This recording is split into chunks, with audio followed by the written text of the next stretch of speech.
जय माता दी मित्रों, कैसा रहेगा मीन राशि वालों के लिए साल 2025। इसके बारे में, इस कार्यक्रम के बारे में हम पहले ही चर्चा पार्ट 1 में कर चुके हैं। यदि आपने वो कार्यक्रम नहीं देखा तो जरूर देख लीजिएगा कि कैसा रहेगा साल 2025 मीन राशि वालों के लिए। इस कार्यक्रम में हम चर्चा करेंगे साल 2025 के अंदर 5 बड़े गोचर होने वाले हैं। शनि का राशि परिवर्तन 2025 में, गुरु का 2 बार राशि परिवर्तन 2025 में, राहु का राशि परिवर्तन और केतु का राशि परिवर्तन, यानी 5 बड़े ग्रहों का राशि परिवर्तन होने वाला है। इसका प्रभाव गोचर सिद्धांत के अनुसार मीन राशि पे कैसा पड़ेगा, इसके बारे में भी चर्चा करेंगे। पहले हम मीन राशि को जानते हैं। मीन राशि का स्वामी गुरु होते हैं। ये लोग बड़े नॉलेजेबल लोग होते हैं, यानी कि इनको राजनीति की नॉलेज, इतिहास की नॉलेज, भूगोल की नॉलेज, धार्मिक नॉलेज, बहुत अच्छी नॉलेज मीन राशि को होती है। बुद्धिमान समाज इनको कहता है, बहुत अच्छी नॉलेज रखते हैं। दूसरा, सामाजिक व्यक्ति होते हैं। सामाजिक कार्यक्रम में बढ़ चढ़कर हिस्सा भी मीन राशि वाले लेते हैं, लेकिन थोड़ा डोमिनेटिंग टाइप के होते हैं, यानी ये चाहते हैं कि मेरी ही बात बड़ी हो, जो मेरी ही प्रशंसा हो समाज के अंदर, मैं जो कहूँ वही सही है, बाकी सब गलत है। तो इस कारण से बहुत से बुद्धिमान लोग इनके साथ नहीं रह पाते। बहुत लोग इनको बुरा भी मानते हैं क्योंकि इनका थोड़ा डोमिनेटिंग नेचर होता है। साथ ही साथ देखा जाए तो मीन राशि वाले बड़े स्ट्रेट फॉरवर्ड लोग होते हैं। यदि इनको कोई चीज़ बुरी लगी तो साफ बोल देंगे, कोई सहेंगे नहीं, एडजस्ट नहीं करते ये। और साथ ही साथ कोई चीज़ अच्छी लगी तो वो भी साफ बोल देंगे, यानी कि अच्छा और बुरा एकदम से बोल देते हैं। बहुत तगड़े ये स्ट्रेट फॉरवर्ड व्यक्ति कहलाते हैं। साथ ही साथ सबसे विशेष बात, ये अपने आप पे बड़ा काम करते हैं, यानी कि अपने ज्ञान वर्धन के लिए अपने अपडेट रहते हैं, अपनी टेक्नोलॉजी के लिए अपडेट रहते हैं, अपने मोबाइल को अपडेट करते रहते हैं, अपने फैशन को अपडेट रखते हैं। यानी जो आधुनिकता में जो समय चल रहा है, जो फैशन चल रहा है, उसमें अपडेट रहते हैं मीन राशि वाले। साथ ही साथ इनको पढ़ना लिखना, नया कुछ सीखना बहुत रास आता है, यानी कि ये सीखने के लिए हमेशा तत्पर रहते हैं। लेकिन इनका फिर भी डाउनफॉल हो जाता है। उसका कारण क्या होता है? तो मीन राशि में इतनी क्वालिटियां हैं, लेकिन साल 2025 में कोशिश करें जो मैं डाउनफॉल बता रहा हूं वो ना करें। पहला कि ये ईर्ष्या द्वेष में होके कि वो व्यक्ति इतना कामयाब हो गया, अब मैं भी कामयाब होऊंगा, और ज़बरदस्ती बिजनेस स्टार्ट कर दिया, ज़बरदस्ती कहीं पर पैसा लगा दिया, वहाँ से बिना सोचे समझे जानकारी लिए अहंकार में ईर्ष्यावश जो आप काम करेंगे वो नुकसानदायक होगा। तो जल्दीबाजी में निर्णय लेना अक्सर इनके लिए ख़राब होता है, और जल्दीबाजी से पहले ईर्ष्याबाजी में निर्णय लेना बहुत ख़राब होता है, याद रखिएगा। दूसरा, ओवर कॉन्फिडेंस। बहुत बार मीन राशि वाले, क्योंकि नॉलेजेबल व्यक्ति हैं भाई, इनसे कोई जीत नहीं सकता, तो इनको बहुत ज़्यादा ओवर कॉन्फिडेंस हो जाता है कि मैं जो कर रहा हूँ वो सही है, इस वजह से ये गिर जाते हैं। तो साल 2025 के अंदर जल्दीबाजी में और ईर्ष्या में या द्वेष में कोई कदम ना उठाए, थोड़ा टाइम लेके आप सोच के निर्णय उठाएं तो ज़्यादा अच्छा रहेगा, और ओवर कॉन्फिडेंस ना रहें किसी भी चीज़ के लिए। और साल 2025 में अगर देखा जाए तो वार्षिक कुंडली के अंदर आप देखेंगे तो ओ सिंबल आपका बन रहा है, ये 0 हो रहा है ना, ओ, इसका मतलब ये हो रहा है कि साल 2025 में कर्मा इज बैक, यानी साल 2025 में जो बोआ है वही काटोगे आप मीन राशि वाले। यदि आपने माता पिता गुरुजन की सेवा की, अच्छे कर्म किए हैं, तो साल 2025 आपको सौगात देके जाएगा। इतना बढ़िया साल रहेगा कि आप भूल नहीं पाओगे। और यदि आपने कोई गुप्त किसी को धोखा दिया है, मीन राशि वालों ने किसी के साथ बुरा किया है और आप बताते नहीं है, मन में रखा है, तो साल 2025 में कर्मा इज बैक, कर्मा वापस आ रहा है। तो साल 2025 में जैसा जैसा आपने लोगों के साथ किया है ना, वैसा तैसा तैसा आपके साथ होगा, ऐसा योग नजर आ रहा है। और साल 2025 में यश रोचक योग आपकी कुंडली में बना हुआ है, यानी कि वार्षिक कुंडली में बना है, तो करियर में ऊंचाई तक पहुंचना का योग साल 2025 में बना है, यानी करियर में आप बहुत ऊंचे शिखर पे साल 2025 तक पहुंच सकते हैं। आपको करियर, नौकरी, व्यापार में बहुत बड़ी सफलता मिल सकती है, उसके योग नज़र आ रहे हैं।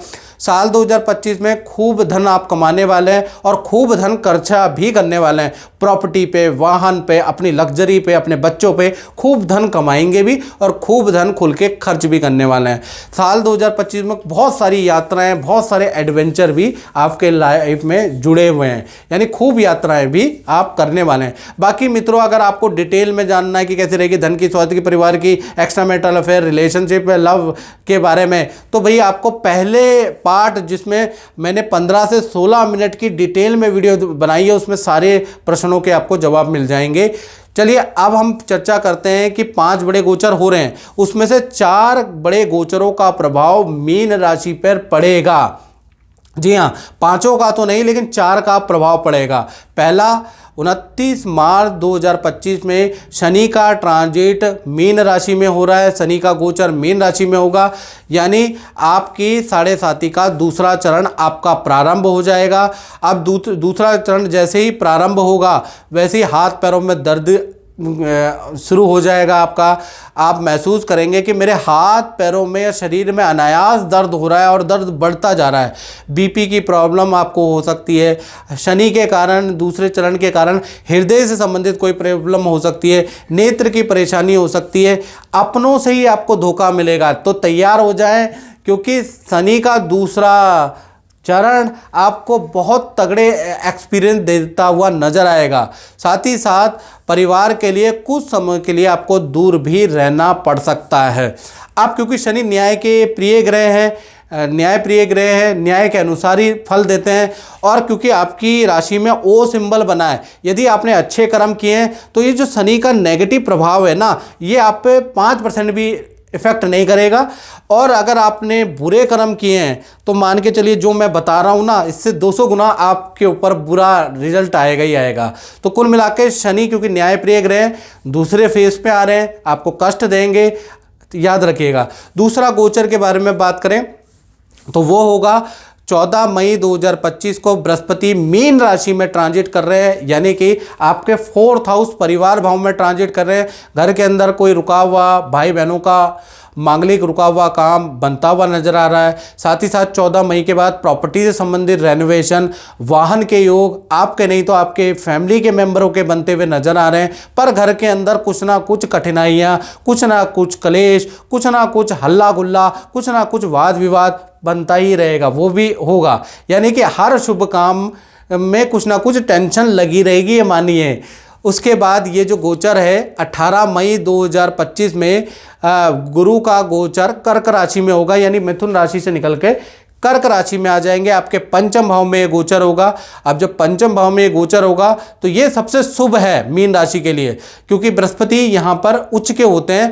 तो कहीं ना कहीं संतान संबंधी आपको श्रेष्ठ फल मिलेंगे। जिनकी संतान नहीं हो रही उनकी संतान होने के योग बनते हैं। जो IVF और इस तरह की पद्धति कर करके थक गए हैं तो उनके लिए 18 अक्टूबर के बाद जब बृहस्पति पंचम में आएगा तब ट्राई करेंगे तो आपके सफलता के 90% चांस बन सकते हैं। साथ ही साथ विवाह के लिए बड़ा शुभ कार्य, जिन लोगों का विवाह नहीं हो रहा उनका विवाह हो जाएगा, ऐसा योग नजर आ रहा है। या फिर लव एंड अफेयर भी दे सकता है, क्योंकि पंचम में बृहस्पति लव एंड अफेयर का भी कारक होता है। साथ ही साथ विद्या के लिए बड़ा शुभ कार्य है। जो स्टूडेंट हैं उनको भी गुड रिजल्ट मिलेंगे। धन पद में वृद्धि भी कराएगा। तो 5 उंगलियां घी में, यानी 18 अक्टूबर 2025 के बाद बृहस्पति का ट्रांजिट आपके लिए हर प्रकार से अच्छा है। फिर चौथा और अंतिम ट्रांजिट होगा 18 मई 2025 में राहु मीन राशि से निकलकर और कुंभ राशि में, यानी आपके 12वें भाव में चले जाएंगे। 12वां भाव खर्चे का भी भाव होता है और विदेश का भी भाव होता है। तो कहीं ना कहीं